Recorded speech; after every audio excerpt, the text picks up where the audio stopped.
بسم الله الرحمن الرحيم.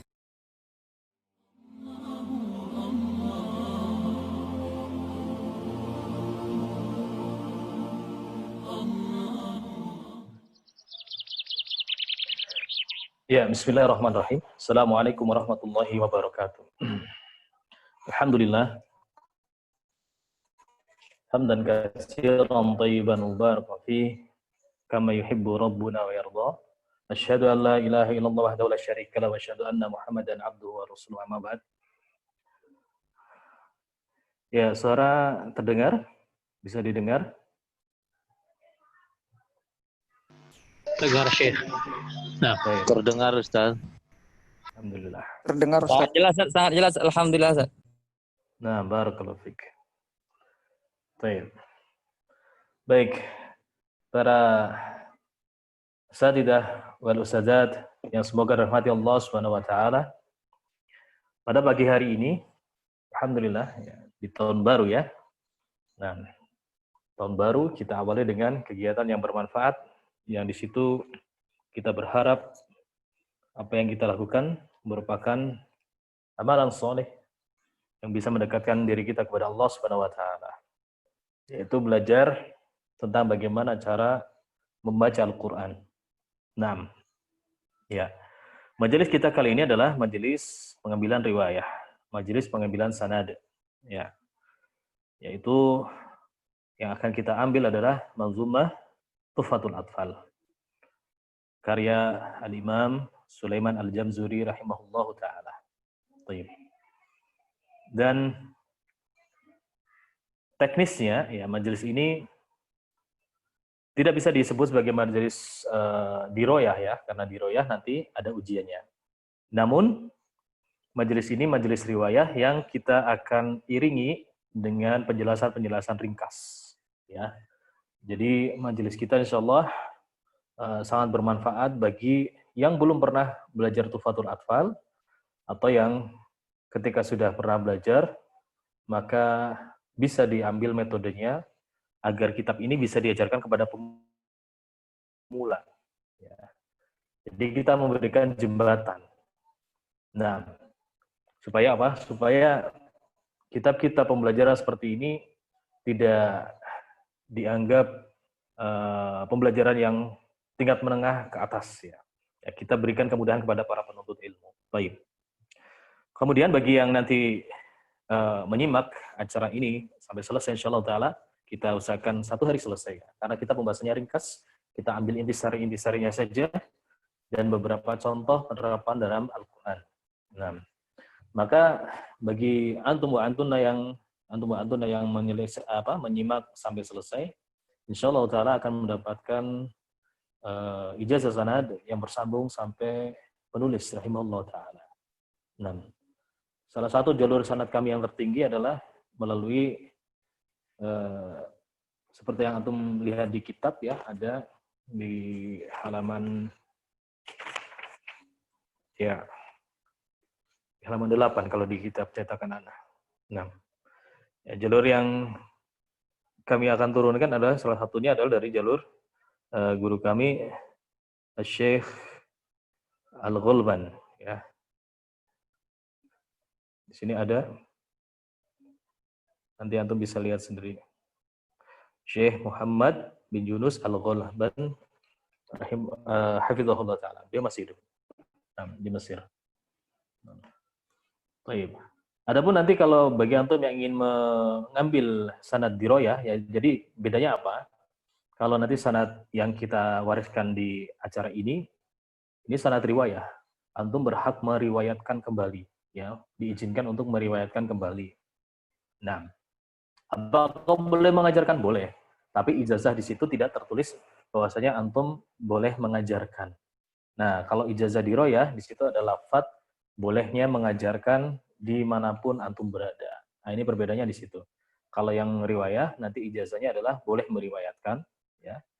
Kalau yang diroyah, antum boleh mengajarkan. Nanti kami akan beri kesempatan bagi antum yang ingin mengambil ijazah diroyah. Ada sesi ujiannya, ya, ada sesi ujian. Nanti akan kita umumkan di grup insyaallah ta'ala. Nah, ujiannya juga langsung. ujiannya juga langsung. Baik, untuk mempersingkat waktu, di awal seperti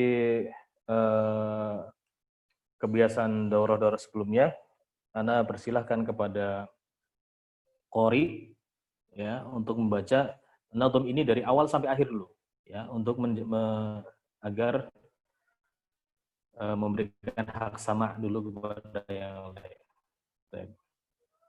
Tadi Ustaz Fauzan Ana buka mic-nya dulu. Baik, Fadhal Ustaz Fauzan dibuka mic-nya. Naam. نبدأ ست. طيب. نعم. تفضل. اقرأ.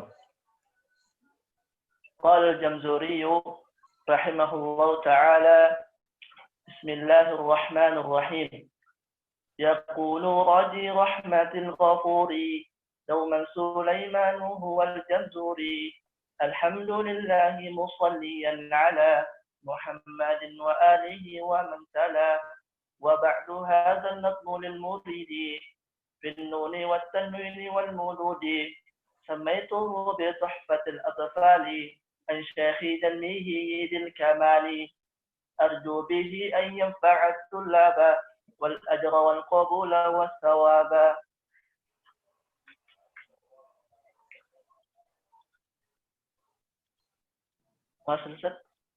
نعم. إلى آخر.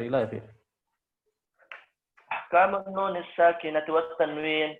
للنون إن تسكن وللتنوين 4 أحكام فوق التبيين. فالأول إظهار قبل أحرفي للحك 6 رتبت فلتعرفي. همز فهاء ثم عين حاء مهملة ثم غين خاء. والثاني لغام 6 أتت في يرملون عندهم قد ثبتت. لكنها قسم يلغما فيه بجنة بأنه علما. إلا إذا كان بكلمة فلا صدق كدنيا ثم سنوان تلا. والثاني إدغام بغير غنة في اللام والراء ثم كغرنة. والثالث الإقلاب عند الباء ميما بغنة مع الإخفاء.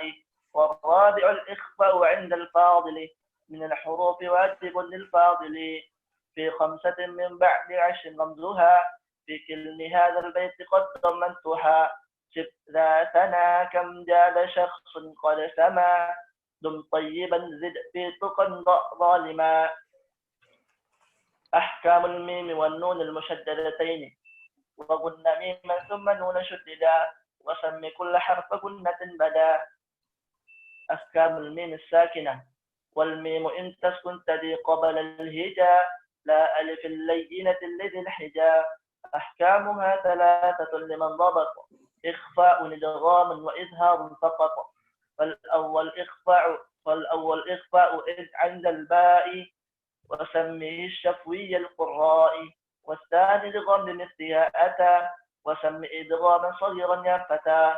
والثالث الإظهار في البقية من أحرف وسميها شفوية. واحذر لدى واو وفاء تختفي لقربها والاجتهاد فاعرفي. أحكام لام ألف ولام الفعل. للام الحالان قبل أحرفي. أولاهما إظهارها قل تعرفي. قبل 4 مع 10 خذ علمه من ابن حجك وخف عكيمه. ثانيهما إدغامها في 4 و10 أيضا ورمزها فعي. ثم سل رحما تفز ذا نعم. دع سوء ظن زر شريفا للكرم. واللام الأولى سميها قمرية. واللام الأخرى سميها شمسية. وأظهرن لام فعل مطلقا في نحو كل عم قلنا والتقى. في المثلين والمتقاربين والمتجانسين. إذ في الصفات والمقال اتفق حرفان فالمثلان فيهما أحق. وإن يكون مخرجا تقاربا لا تختلفا يلقبا. متقاربين أو يكون اتفقا أو متقاربين أو يكون اتفقا في مخرج دون صفات حققا. بالمتجانسين ثم إن سكن أول كل فالصغير سميا. أو حرك الحرفان في كل فكل. كل كبير وافهمنه بالمثل. أقسام المد. والمد أصلي وفرعي له وسمي أولا طبيعيا وهو ما لا توقف له على سبب ولا بدونه الحروف تجتلب، بل أي حرف يكون جاء بعد مد فالطبيعي يكون، والآخر الفرعي موقوف على سبب كهم أو سكون مسجلة، حروفه ثلاثة فعيها من لفظ واي وهي في نوحيها، والكسر قبل الياء وقبل الواو ضم شرط وفتح قبل ألف ملتزم، واللين منها الياء وواو سكنا إن انفتاح قبل كل أعلنا، إن انفتاح قبل كل أعلنا. أحكام المد مع الهمز. للمد أحكام ثلاثة تدوم، وهي الوجوب والجوائز واللزوم، فواجب إن جاء همز بعد مد بكلمة وذا بمتصل يعد، وجائز مد مقصد انفصل كل بكلمة وهذا المنفصل، ومثل ذا إن عرض السكون وقفا كتعلمون نستعين، أو قدم الهمز على المد وذا بدلك آمنوا إيمان خذا، ولازم إن السكون أصلا وصلا وقفا بعد مد طولا. أقسام المد اللازم. أقسام لازم لديهم أربعة، وتلك كلمي وحرفي معه، كلاهما مخفف مثقل، فهذه أربعة تفصل، فإن بكلمة سكون اجتمع مع حرف مد فكلمي وقع، وفي ثلاثي الحروف وجد والمد وصفه فحرفي بدا، كلاهما مثقل إن أدغما مخفف كل إذا لم يدغما. واللازم الحرفي أول الصور وجوده في ثمان حصر، يجمعها حروف كم عسل نقص وعين ذو وجهين، والطول أخذ، وما سوى الحرفي الثلاثي لا ألف فمده مدا طبيعيا ألف، وذاك أيضا في فواته الصور في لفظ حي الطاهر قد انحصر، ويجمع الفواتح ال14 سله سحيرا من طعك ذا اشتهر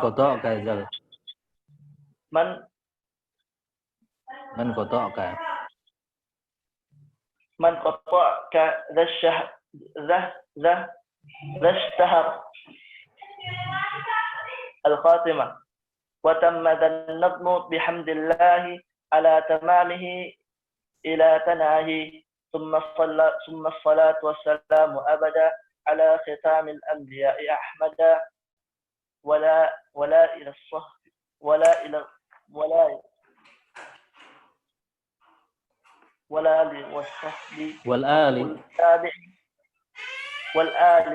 الصحب وكل تابع وكل قارئ وكل سامع. أبياتها الند بدا لذنها ند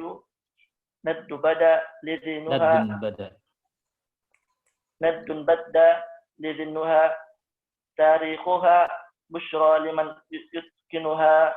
تم بحمد الله. Baik, alhamdulillah. Barakallahu fikum. Nah, kita mulai pembahasannya. Baik, Anda butuh satu qori lagi untuk membahas. Sekarang membaca bab per babnya. Fadhal, siapa yang sanggup? Gantian, boleh. Ustaz Hernawan. Mana Ustaz Hernawan? Bisa angkat tangannya Ustaz Hernawan di Zoom-nya? Atau yang sanggup bab per babnya? Ada icon di bawah kanan itu. Baik. Ustaz Fajri Prima. Baik, fadhal. بسم الله الرحمن الرحيم. نعم. قال المصنف مباشرة أستاذ. نعم. مقدمة. بسم الله الرحمن الرحيم. قال المصنف رحمه الله تعالى: المقدمة. يقول راجي رحمة الغفور دوما سليمان هو الجمسوري الحمد لله مصليا على محمد وآله ومن تلا وبعد هذا النظم للمدير في النون والتنوين والمدود سميته بتحفة الأطفال عن شيخنا المهي ذي الكمال أرجو به أن ينفع الطلاب والأجر والقبول والثواب. Baik, nah, ya di bab muqaddimah ini, nah kita ambil secara ringkas saja. Yang pertama kita membahas tentang nazom ya. Nazom ini berbeda dengan nashr ya. Nazom ini bait-bait syair ya, yang dimana di situ pada nazom manzumah Tuhfatul Atfal ini memiliki bahar atau timbangan kamil rojaz ya. Jadi kalau ditimbang timbangannya itu polanya itu mustaf'ilun, mustaf'ilun, mustaf'ilun, mustaf'ilun, mustaf'ilun, mustaf'ilun. Nah, jadi kalau yang mau mendalami nanti di ilmu arut ya, insyaallah. Baik. Kemudian di bab muqaddimah ini juga sedikit tentang melihat tentang biografi dari penulis ya. Beliau adalah Syekh Sulaiman bin Huzain bin Muhammad bin Syalabi Al-Jamzuri rahimahullahu taala. Nah, beliau lahir di Tonto ya, di pinggiran kota Mesir sekitar 1163 Hijriyah. Adapun wafatnya beliau tidak diketahui karena beliau ini termasuk ulama yang tanda kutip sedikit sekali biografi yang dituliskannya ya. Jadi sedikit misterius. Nah, jadi tapi pada tahun 1208 sekitar 1208 diketahui beliau masih hidup. Nah, dan beliau memiliki julukan yang masyhur yaitu Al-Afandi. Al-Afandi ini diberikan oleh salah satu gurunya beliau ya. Jadi beliau punya dua guru yang terkenal yang disebutkan di dalam bait juga, Syekh Nuruddin Ali bin Umar Al-Mihi ya. Dan juga guru beliau yang kedua Syekh Mujahid Ahmadi. Syekh Mujahid Ahmadi inilah yang memberikan julukan Al-Afandi. Yang kalau dari bahasa Turki itu artinya sayyidi, ya, tuan, tapi ada juga yang mengartikan orang yang sangat cerdas. Ya. Nah, di nazm ini, di bait muqaddimah ini ada catatan penting bagi kita para penuntut ilmu. Ya, pada lafaz Zil Kamali. Zil Kamali maksudnya adalah para ulama berhusnudon kepada Syekh Sulaiman Al-Zamzuri. Beliau bukan menyamakan sifat gurunya dengan sifat Allah, Al-Kamal ya. Tapi ini pujian yang sifatnya manusiawi. Ya, kesempurnaan yang ada batasnya, bukan kesempurnaan yang mutlak. Nah, jadi husnudon para ulama setelahnya terhadap bait syair ini kepada Syekh Sulaiman Al-Jamzuri. Baik. Dan di bait ini ya, pada wa ba'du hadzal nadmu lil muridi fi nuni wa tanwini wal mududi. Ya, di sini membahas tentang apa-apa yang ada pada nun sukun dan tanwin. Ya. Baik, nun sukun dan tanwin. Kita harus bisa membedakan nun sukun dan tanwin itu sendiri. Nah, secara ringkas ya, secara mudahnya, kalau nun sukun itu dia huruf hijaiyah yang asli, ya, huruf hijaiyah yang asli. Sementara tanwin, ya, huruf zaidah, tambahan. Dan kemudian nun sukun ini dia selalu ada, ya, terucapkan dan ada rosemnya. Ya, ada rosemnya, ada penulisannya nun, ya, ada nunnya itu namanya rosem. Adapun tanwin dia tidak ada rosemnya, tapi terucap. Ya. Adanya apa? Bobet. Nah, ini beda antara rosem dan bobet. Rosem itu tulisannya, ya, huruf demi hurufnya. Adapun bobet itu tanda bacanya. Baik. Nah, dikatakan bahwasanya nun sukun itu dia huruf hijaiyah yang asli dan selalu ada rosemnya. Ada kecualinya. Ya. Pengecualian di mushaf silakan dilihat surat Anbiya ayat 88. Ya. Pada lafaz nunji ya, di situ rosemnya hanya tertulis nun, jim dan ya. Ya. Terus ada nun kecil di atasnya. Nah, jadi kita harus tahu bahwasanya nun kecil di atas itu dia bukan rosem, dia dhobat. Nah, bedakan ya. Jadi aslinya itu enggak ada nun sukun, ada nun kecil di atasnya enggak ada. Baik. Maka di situ pada lafaz nunji di surat Anbiya 88 kita katakan bahwasanya Nun yang di atas itu adalah nun sukun yang tidak tertulis dalam rosm. Ya, nun sukun yang tidak tertulis dalam rosm. Ini pengecualian kaidah. Maka kata nunji bisa dibaca di riwayat kita dibaca dengan ikhwan nunji, di riwayat yang lain bisa dibaca dengan nujji. Karena sesuai dengan rosmnya. Baik.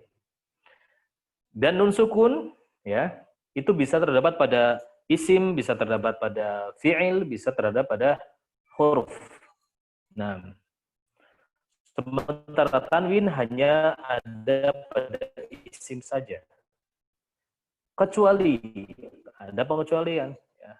Kecualinya pada surah Al-Alaq ayat 8. Nah, itu ada tanwinnya di situ di belakang. Tapi dia bukan isim. Demikian juga pada surat Yusuf ayat 32. Wala yakunan. Nah, itu ada tanwinnya, tapi itu bukan isim, tapi fi'il. Ya. Baik. Kebalikannya, kalau tadi kan seharusnya ditulis dengan nun sukun, tapi dia ditulis dengan tanwin. Kebalikannya, yang seharusnya ditulis dengan tanwin, tapi dia ditulis dengan nun sukun, itu pada lafaz ka'ayyin. Ya. Ka'ayyin ada di 1, 2, 3, 4, 5, 6, 7 tempat. Ya, ada di surat Ali Imran 146, kemudian surat Yusuf 105, Al-Hajj di 45 dan 48, Al-Ankabut 60, surat Muhammad ayat 13 dan At-Talaq ayat 8. Nah, Ka'ayyin itu harusnya dia pakai tanwin tapi ditulis dengan nun sukun. Nah, ini kaidah-kaidah karena di situ memang banyak sekali ya. Kalau kita lebih dalami nanti di diroyahnya kita akan dalami di situ dari sisi nun sukun dan tanwin. Baik. Adapun perbedaannya yang lain, nun sukun dia bisa di tengah kata, di akhir kata. Kalau tanwin hanya di belakang kata saja. Nah, baik. Itu pembahasannya pada finuni wa tanwini wal mududi dan mad. Hukum-hukum tentang mad. Di sini Syekh Sulaiman Al-Jamzuri pada muqaddimah ini menegaskan 2 poin ini antara nun sukun dan tanwin dan mad. Ya. Kenapa? Karena nun sukun dan tanwin ini secara teori mudah, tapi prakteknya, tatbiknya ini butuh bimbingan, butuh talaki karena banyak salahnya di sini pada saat prakteknya. Kalau teorinya mudah insyaallah. Nah, kemudian kalau yang mad ya dari sisi teori memang teoritisnya agak panjang lebar, tapi prakteknya paling mudah. Nah, ini 2 poin yang saling bertolak belakang. Prakteknya mudah. Cuma perhatikan di sini pada Tufatul Atfal di sini Syekh Sulaiman Al-Jamzuri rahimahullah taala beliau membawa kaidah ini ke qiraahnya Hafs an Asim. Ya. Jadi nanti kalau kita mengajarkan manzumah Tufatul Atfal ini, kita tentukan dulu defaultnya. Ya, asalnya kita akan membawa kemana ini? Ke qiraahnya Hafs an Asim atau bukan? Ya, supaya nggak rancu. Karena nanti baik hukum nun sukun dan tanwin mau terutama di hukum mad ya. Nanti ketika dibawa ke qiraah yang lain itu akan berbeda jauh ya. Berbeda sekali nanti. Nah, dan perlu diketahui pula, dijelaskan juga bahwasanya qiraah ini ada 10 qiraah, 10 jenis qiraah. Dan masing-masing qiraah ada 2 perawi, sehingga totalnya ada 20 riwayat. Dan masing-masing periwayat rawi ada sekitar 50-an jalur. Sehingga totalnya ada sekitar 1000 atau 980-an jalur. Nah, kita fokus saja di Hafs an Asim ya. Jadi riwayatnya Hafs, qiraahnya Imam Asim dan di jalurnya Syatibiyah. Nah, ini kita tentukan standarnya di depan. Supaya nanti jika ada pengecualian kita bisa pas di pembahasan. Baik. Siapa tadi? Oh. Nah, Anda nyalakan dulu. Fadhal. Ya Ustaz. Istamir Ustaz. Nah. Bismillah. Babu ahkamin nuni sakinati wa tanwin. Linnuni in taskun warid tanwini. Arba'u ahkamin fakhud tabini. والأول الإظهار قبل أحرفي للحلق 6 رتبت فلتعرفي همز فهاء ثم عين حاء مهملتان ثم غين خاء والثاني إضغام بستة أتت في يرملون عندهم قد ثبتت لكنها كسمان كسم يدغما فيه بغنة بينمو علما إلا إذا كان بكلمة فلا تدغم كدنيا ثم صنوان تلا والثاني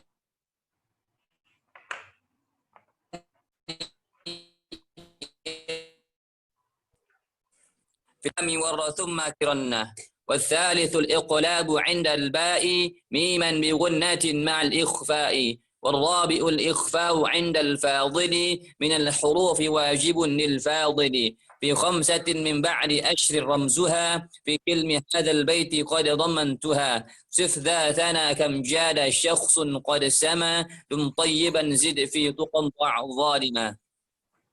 Baik. Nah, kita masuk ke bab yang berikutnya, bab nun sukun dan tanwin. Ya. Kita akan ringkas pembahasannya. Nah, pada bab ini nun sukun dan tanwin kita sudah kenal semua insyaallah. Ada beberapa hukum di situ. Ya. Yang pertama ada izhar, yang kedua ada idgham, kemudian iqlab dan ikhfa. Ada 4. Ya, ada 4 hukum di situ. Nah, izhar ya dibaca jelas. Dan izhar ini punya 4 jenis. Ya. Izhar ini ada 4 jenis. Yang pertama izhar halqi. Izhar halqi. Ya, seperti yang disebutkan pada nazam, izhar halqi itu ketika nun sukun dan tanwin atau tanwin bertemu dengan huruf hamzun fahaun summa ainun ha'u muhmalatani summa ghainun kha'u.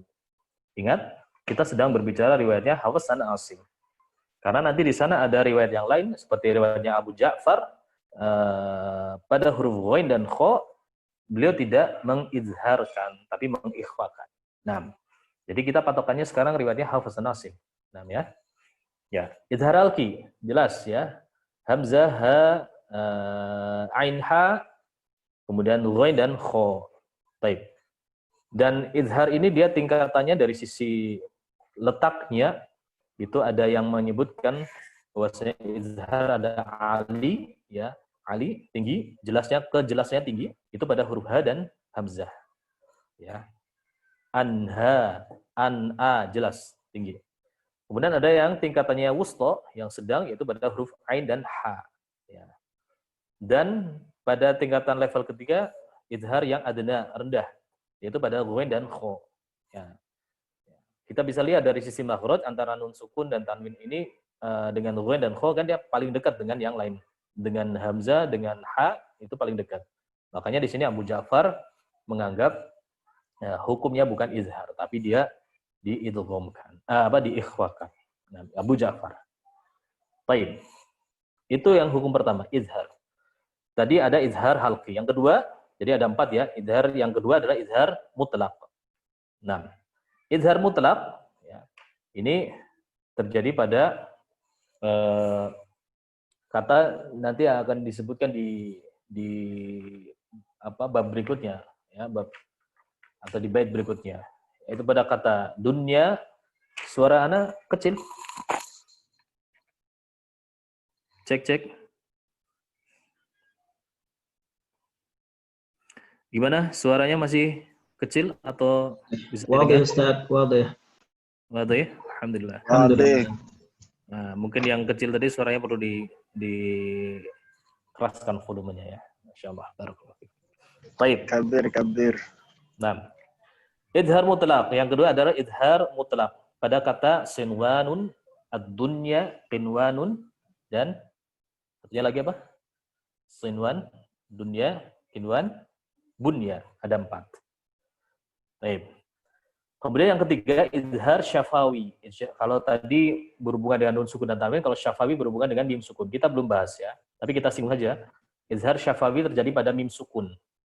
Ketika bertemu dengan huruf selain huruf ba, selain huruf mim, dan selain huruf alif lainnya. Ya, selain ketiga huruf ini. Ba, mim, dan alif lainnya, maka disebut izhar syafawi. Kemudian ada izhar yang keempat, yaitu izhar riwayah. Izhar riwayah ini terjadi pada riwayat Hafs an Asim terjadi pada dua tempat. Awal surat Al-Qalam dan awal surat Yasin. Nun wal qalam kalau di wasol ya, itu dibaca idhar. Nun sukun ya. Wal qalam bertemu dengan waw. Seharusnya diidghamkan, tapi riwayah kita, riwayah Hafs an Asim membaca dengan izhar. Maka di situ disebutlah izhar riwayah. Nah. Baik. Ya. Begitu juga dengan Yasin wal Qur'anil Hakim. Nah, itu ada dua tempat izhar riwayah pada riwayat Hafs an Asim. Nah. Kemudian kita pindah ke hukum yang kedua yaitu idgham. Nah. Idgham syaratnya ada 3. Syarat terjadi idgham ada 3. Yang pertama ada nun sukun dan tanwin. Yang kedua, dia bertemu dengan huruf-huruf yarmaluna. Ya, ro, mim, lam, waw, dan nun. Kemudian yang ketiga, terjadi pada 2 kata. Ini syaratnya 3. Ketika ada nun sukun tanwin, bertemu yarmaluna, dan terjadi, maka ini diidghamkan, dimasukkan, dileburkan. Huruf yang pertama melebur ke huruf yang kedua. Nah, idgham ini ya bisa dilihat dari beberapa sudut sisi ya. Kalau kita kumpulkan ada 5 sudut ya, ada 5 sisi kalau kita melihat idgham. Yang pertama, idgham dilihat dari ada atau tidak adanya gunnah. Maka di situ ada idgham bi gunnah dan idgham bila gunnah. Ini sisi yang pertama. Sisi yang kedua yaitu dilihat dari kesempurnaan meleburnya ya. Ada idgham kamil, dia sempurna masuk. Ya. Ada idgham naqis, dia kurang atau masih menyisakan huruf yang masuk ke dalam huruf keduanya. Masih ada bersisa di situ. Kemudian dilihat dari yang ketiga, ya. Dilihat dari sudut makhraj dan sifatnya. Idgham dilihat dari sudut makhraj dan sifatnya. Yang pertama ada idgham mislan. Ya, mislan. Yaitu ketika makhraj dan sifatnya sama. Makhrajnya sama, sifatnya sama. Disebut idgham mislain. Nah. Kemudian kalau dilihat dari makhraj dan sifatnya, yang kedua adalah mutajanisan. Ya. Itu makhrajnya sama, sifatnya berbeda. Dan yang ketiga mutaqariban. Makhrajnya dekat. Nah, ini kalau idgham dilihat dari makhraj dan sifatnya. Kemudian sisi berikutnya, sisi yang keempat, yaitu idgham dilihat dari sisi harokatnya. Harokatnya jika yang pertama harokat, huruf pertama harokatnya sukun, huruf yang kedua berharokat, maka ini disebut idgham shaghir. Idgham shaghir. Nah, kemudian kalau huruf pertama dan huruf keduanya berharokat, kedua-duanya berharokat, ini disebut idgham kabir. Nah, yang ketiga, huruf pertamanya berharokat, huruf keduanya sukun. Ini disebut idgham mutlaq. Nah, dari sisi harokatnya ada 3, shaghir, kabir, dan mutlaq. Baik. Hafs an Asim sekilas seluruhnya idgham shaghir, sekilas. Kalau idgham kabir itu biasanya membawa ke qiraah yang lain. Ya. Qiraahnya As-Susi dari Abu Amr. Contohnya pada surat Al-Fatihah, Ar-Rahmanir Rahim, Ar-Rahim mi, ya, mimnya berharokat kasrah, disambung dengan Malik, mim yang kedua berharokat fathah. Maka As-Susi, riwayat As-Susi dari Abu Amr membacanya dengan idgham kabir. Ar-Rahmanir Rahim, Malik, ya, atau mimnya pendek. Kalau di jalur lain ada yang mimnya panjang. Ar-Rahmanir Rahim, Maliki Yaumiddin. Ini idgham kabir. Nah. Lantas bagaimana dengan riwayat Hafs an Asim? Apakah ada idgham kabirnya atau enggak? Jawabannya ada. Hanya saja tersamarkan karena sisi rasam sudah memudahkan kita untuk membaca. Nah, idgham kabir yang ada pada Hafs an Asim itu ada di 5 kata, ya. Yang pertama di surat Al-Kahf ayat 95. Makanni, aslinya itu makannani, nani. Nah, tapi dibaca sudah langsung di rosamnya sudah ditulis dengan nun yang bertasydid. Jadi sudah langsung diidghamkan. Makanni. Ya, itu sudah diidghamkan. Kemudian yang kedua, tempat yang kedua pada Az-Zumar ayat 64. Ta'muruni, nah, aslinya ta'murunani, ada dua nun. Ni, fathah dan kasrah. Tapi sudah di rosemnya sudah bertasydid nunnya. Ta'muruni. Kemudian An'am. Tempat yang ketiga di surat An'am ayat 80. Atuhajuni, ya.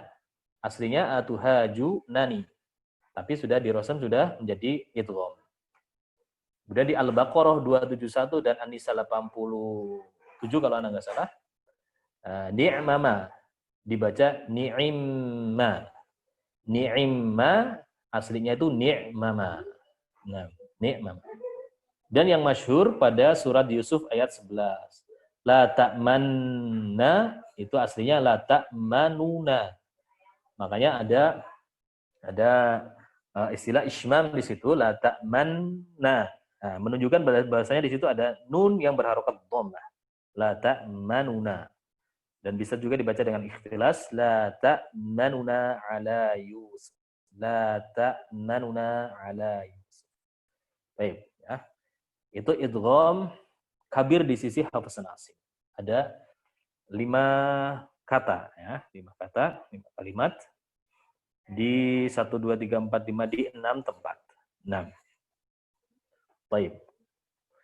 Tadi idgham dilihat dari sudut pandang ada tidak ada gunanya, dilihat dari kesempurnaannya, dilihat dari makhraj dan sifatnya, dilihat dari harokatnya. Kemudian yang kelima dari sebutan lah, panggilan atau lakopnya.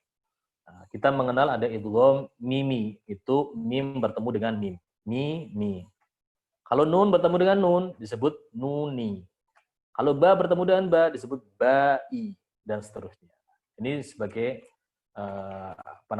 pelengkap saja. Tapi wallahu alam yang masyhur di telinga kita hanya idgham mimi. Nuninya enggak masyhur. Tapi sebenarnya itu ada, ya. Baik. Lantas bagaimana dengan kalimat atau ayat to sin mim pada surat Al-Qasas dan surat As-Su'ara? To sin mim. To sin akhirnya nun sukun bertemu dengan mim. Mim itu masuk ke huruf yarmaruna, ya kan? Pada surat Al-Qasas dan As-Su'ara. To sin mim. Nah, kalau menurut kaidah, ya, kita lihat syarat terjadinya idgham apa? Satu, ada nun sukun dan tanwin, betul. Nun sukun dan tanwin. Ada tosin, ada nunnya. Walaupun tidak tertulis dalam rosem. Kemudian bertemu dengan huruf yarmaluna, mim. Ada yarmaluna, mim, tosin, mim. Syarat kedua terpenuhi. Ketiga, dia dalam satu kata atau dua kata. Tosin, mim. Tosin, mim. Nah, ini dalam satu kata. Kalau dalam satu kata, seharusnya dihukumi sama dengan dunya, sinwan, qinwan, bunya. Ya kan? Harusnya dihukumi dengan idhar. Harusnya dihukumi dengan idhar.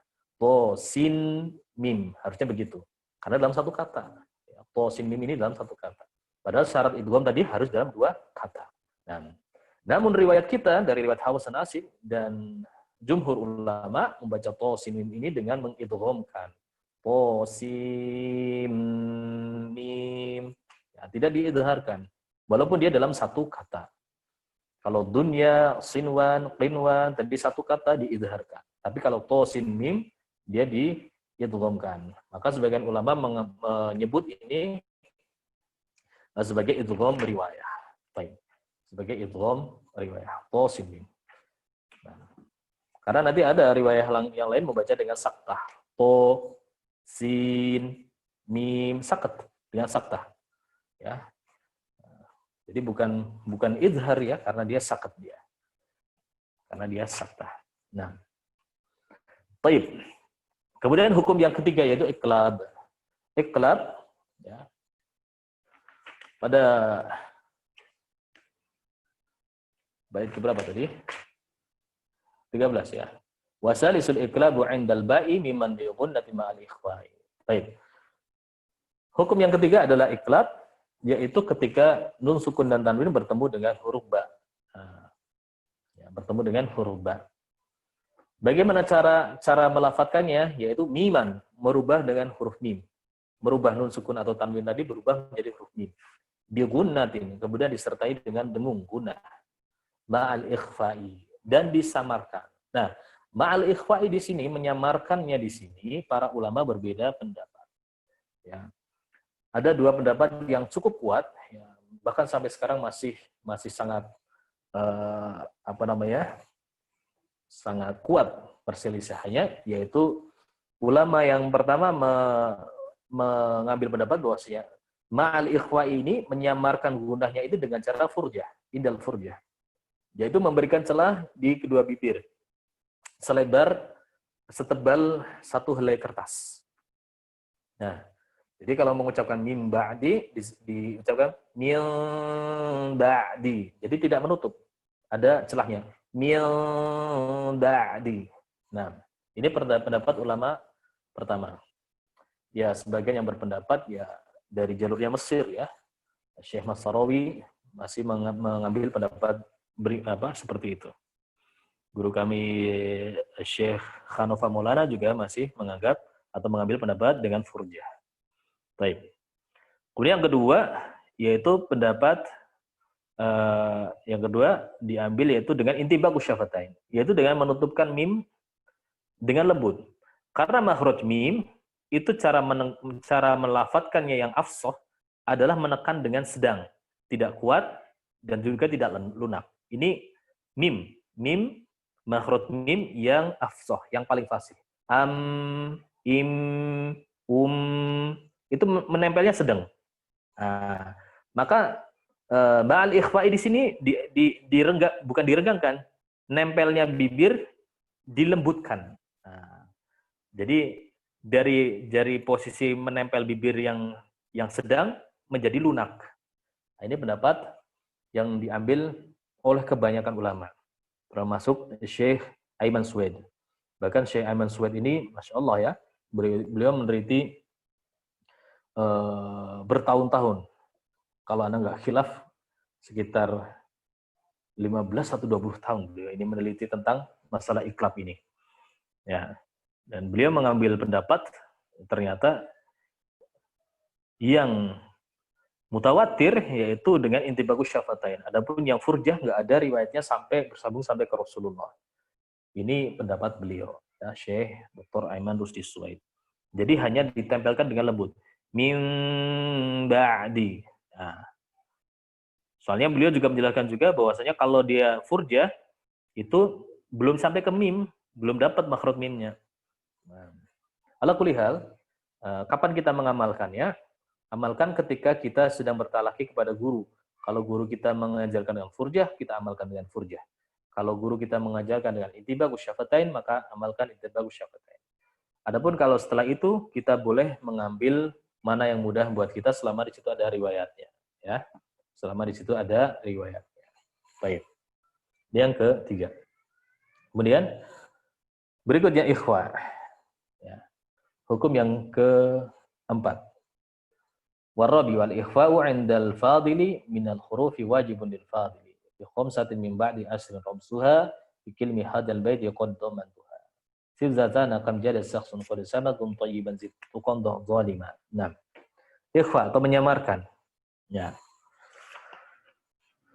Ya, huruf-huruf ikhfa ini terangkai dalam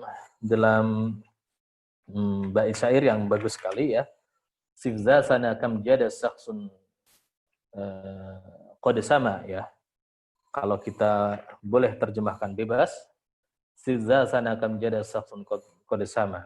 Itu teruslah berbuat baik. Ya. Bersifatlah dengan yang mulia. Ya, bersifatlah dengan sifat yang mulia, sifzasana kam jada syakhsun qad sama. Betapa banyak orang yang dia akan terus mulia. Karena apa? Karena sifat ini akan dijelaskan. Apa itu? Bum thayyiban zilfitu qada salima. Ya, sifat yang pertama apa? Terus berbuat baik dan meningkatkan ketakwaan. Yang kedua, ba zalima, meninggalkan kezaliman. Jadi orang yang ingin tetap mulia, tetap baik, ya, itu rumusnya dua, meningkatkan ketakwaan dan meninggalkan kezaliman. Nah, ini masya Allah ya. Syekh Sulaiman Al-Jamzuri merangkai rumus huruf ikhfa dalam bait syair yang memiliki kandungan makna yang dalam. Nah, pada ikhfa di sini ada maratibul ikhfa, ada tingkatan ikhfa. Nah, tingkatan ikhfa ini dibagi menjadi 3. Baik.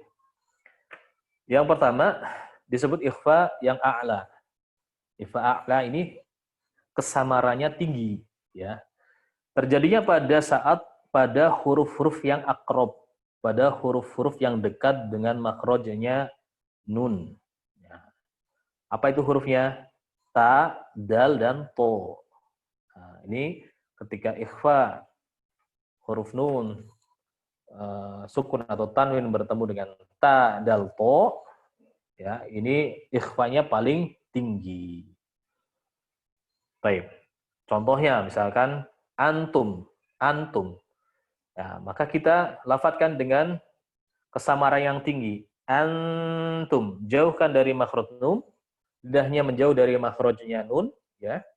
Kemudian alirkan suara dari hidung dan dari al-jauh. Nah, ini samarnya di situ. Nggak jelas mau kemana gitu. Jadi kalau ditutup masih bunyi. Antum, masih bunyi. Ya.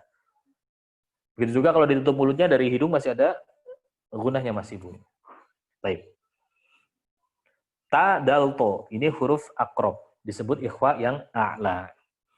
Kemudian kebalikannya yaitu ikhwa yang adna. Ikhwa yang paling bawah, paling rendah. Itu pada huruf-huruf yang abad. Huruf-huruf yang jauh dari makhrajnya nun dan yaitu huruf qaf dan kaf. Ya. Huruf qaf dan kaf itu di pangkal.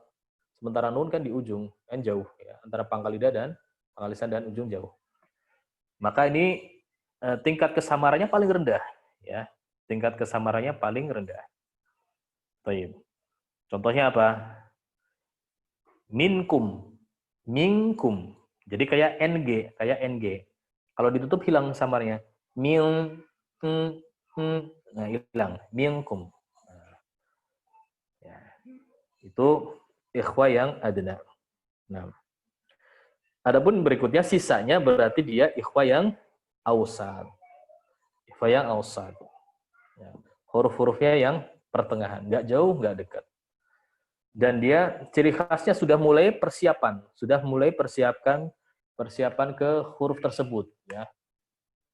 Contohnya misalkan anfusikum, fa sudah ikhwanya sudah mau mengucapkan huruf fa. Anfusikum, anfu. Nah, seperti itu. Ya. Min samarah, misalkan. Sa sudah keluar ujung lisannya. Min samarah. Min samarah. Nah, ini ciri khas dari ikhwa yang awsat. Baik. Itu marotib ikhwa dari sisi makhraj, posisi makhrajnya. Kemudian marotib ikhfa dari sisi tafkhim tarqiqnya, ini ada 2 ya. Ketika bertemu dengan huruf ikhfa yang tafkhim, maka dia menjadi tebal dengungnya. Dan sebaliknya ketika bertemu dengan huruf yang tarqiq, maka dengungnya pun ikut tipis. Namun di situ ada riwayat yang lain ya, diriwayatkan salah satunya oleh Syekh Muhammad Ayyub rahimahullah ta'ala. Imam Masjid Nabawi yang baru saja meninggal beberapa tahun yang lalu. Nah, beliau menyebutkan ikhfa itu nggak ada yang tafkhim, nggak ada yang tarqiq. Ya, yang ada itu huruf setelahnya tafkhim atau huruf setelahnya tarqiq. Jadi nggak ada ikhfa yang tafkhim, nggak ada yang tarqiq. Nah, jadi memang sebagian kawan-kawan kami yang bertalaki kepada Syekh Muhammad Ayyub, selama bertalaki sama beliau tidak pernah ada istilah ikhwa tafkhim. Ada. Jadi jangan buru-buru nyalahin kalau ada yang melafadzkan ikhfa nggak tebal. Nah, dicek dulu. Bisa jadi mereka mendapatkan riwayat dari guru-guru yang bertalaki kepada Syekh Muhammad Ayyub rahimahullah ta'ala. Ya, dari perselisihan ini dimaklumi. Nah, termasuk dengan iklab tadi. Fadhal Ustaz, wasil. Mana tadi? Saya nyalakan dulu. Fadal. Bismillahirrahmanirrahim. Babu hukmil mimi wan nunil musyaddadatain. Wa gunna miman thumma nunan shuddida wa sami kullan harfa gunnatin bada. Baik. Ya. Di sini Syekh Sulaiman Al-Jamzuri rahimahullahu taala membawakan satu bab khusus tentang mim wan nun musyaddadah, ya. Mim dan nun yang bertasydid. Nah, pembahasannya di sini lebih fokus ke maratibul gunnah, ya. Tingkatan gunnah. Nah, ada beberapa banyak definisi atau tingkatan-tingkatan yang disebutkan oleh para ulama. Yang kami ambil yaitu tingkatan yang paling detail, yaitu yang disebutkan oleh Syekh Muhammad Ahmad Ma'bad, ya. Syekh Muhammad Ahmad Ma'bad, beliau membagi maratibul gunnah menjadi 5 tingkat, ya. Gunnahnya dibagi menjadi 5 tingkat. Nah, di dalam kitabnya Al-Mulakhas Al-Mufid li Ilmi Tajwid, ya. Jadi tingkatan yang pertama menurut beliau Syekh Muhammad Ahmad Ma'bad ini, yang pertama diduduki oleh nun dan mim yang bertasydid, dan juga idgham kamil bi gunnah dan idgham mimi. Nah, ini tingkatan yang pertama. Baik. Kemudian tingkatan yang kedua itu diduduki oleh posisinya idgham naqis bi gunnah. Yang ketiga, tingkatan yang ketiga pada ikhfa dan iqlab. Dan yang keempat tingkatan pada izhar, kemudian yang kelima nun dan mim yang berharokat mutaharrik. Nah, ini definisinya oleh Syekh Muhammad Ahmad Ma'bad.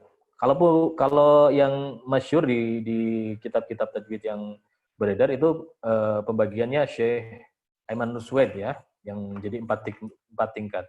Guna akmal, kamilah, naqiso, dan anqos. Itu hanya 4. Ya. Bedanya dengan tingkatannya Syekh Ahmad Ma'bad ini, poin 1 dan 2 disatukan, dijadikan 1. Udah itu aja. Jadi nun bertasydid, mim bertasydid dijadikan 1 dengan idgham naqis bi gunnah. Nah. Baik. Lanjut bab berikutnya.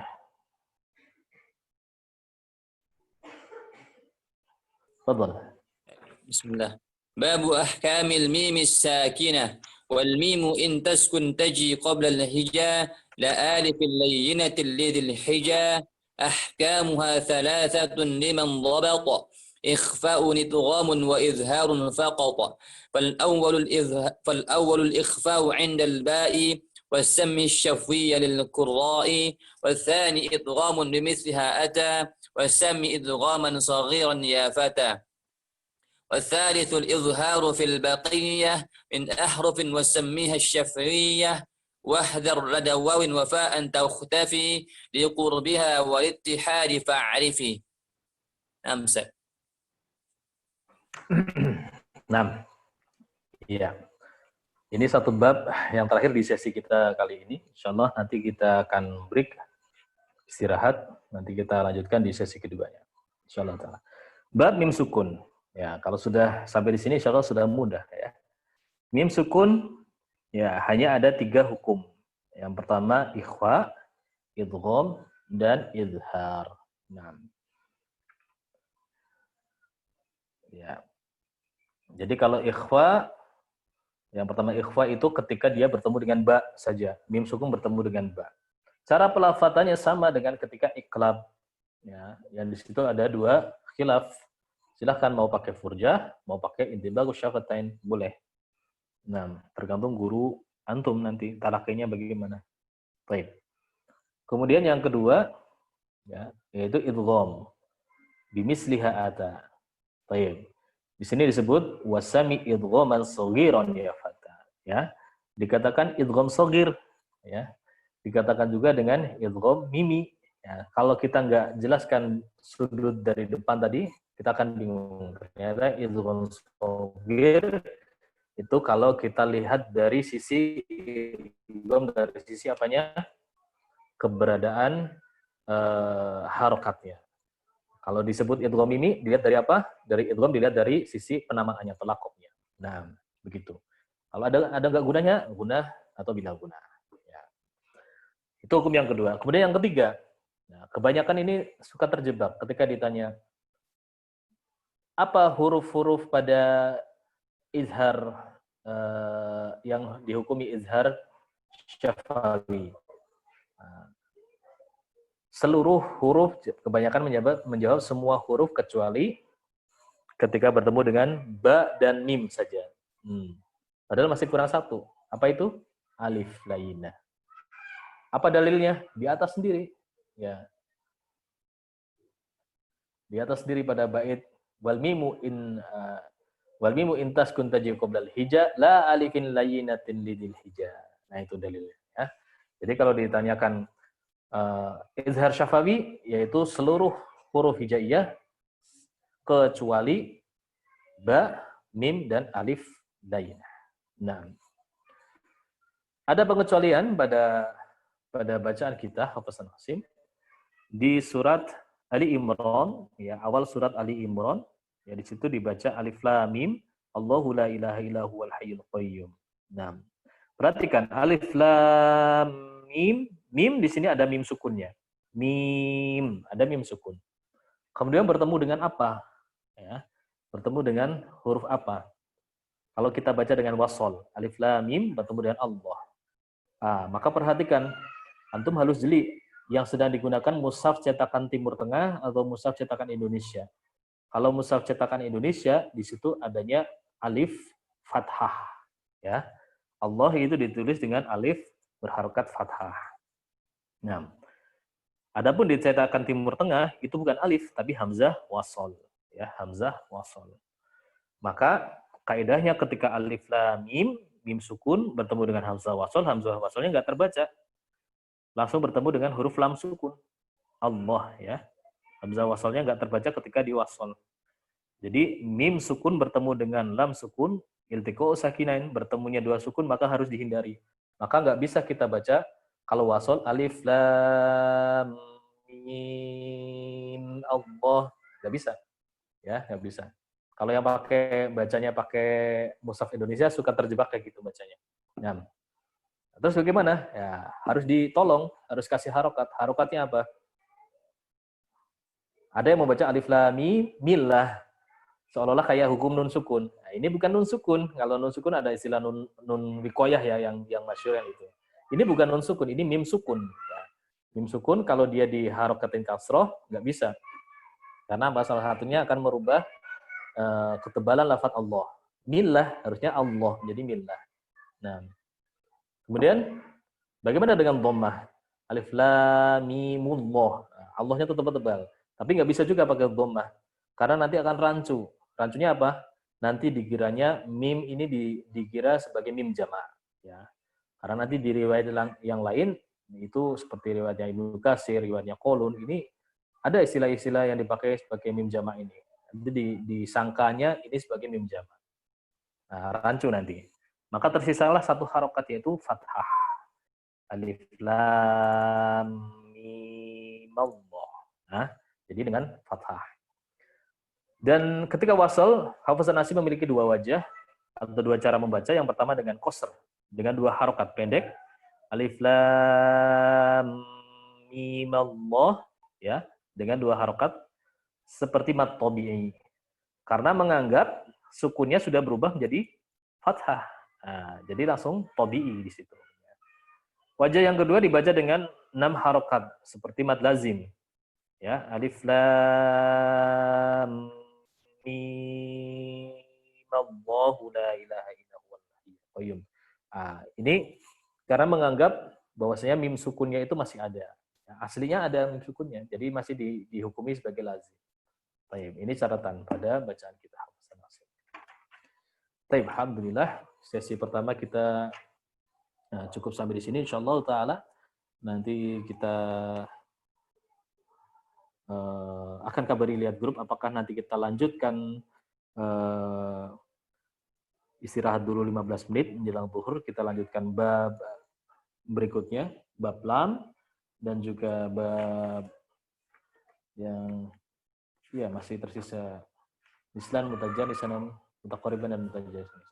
Nah, insyaallah karena nanti kita akan informasikan 15 menit atau 20 menit lagi kita break dulu. Kita akan lanjutkan setelah istirahat. Bagi yang ingin bertanya, nanti akan kita berikan prosedur pertanyaannya. Tapi kalau yang sudah mengchat, insyaallah sudah tersimpan. Baik. Barakallahu fikum. Ana kafi biada subhanakallahumma bihamdik asyhadu an la ilaha illa anta astaghfiruka wa atubu ilaik. Assalamualaikum warahmatullahi wabarakatuh. Waalaikumsalam warahmatullahi wabarakatuh. Waalaikumsalam warahmatullahi wabarakatuh. Nah.